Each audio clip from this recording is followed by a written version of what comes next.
Právě jsem vedla diskuzi s mým kolegou Robertem Breedenem na téma slovo terapie.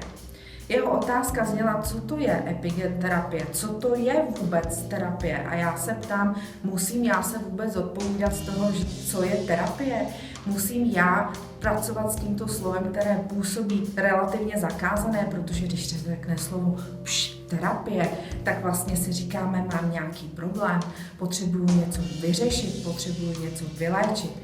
Ale já ten pohled a ten náhled na slovo terapie mám absolutně jiný. Proto jsme se dohodli právě s Robertem o tom, že pro vás připravíme super přednášku na téma, co to vlastně terapie je, co je NLP, neurolingvistické programování, abychom řadu mýtů a dohadů právě vyvrátili. A myslím, že budete velmi překvapeni, protože pro mě terapie je v podstatě celý život.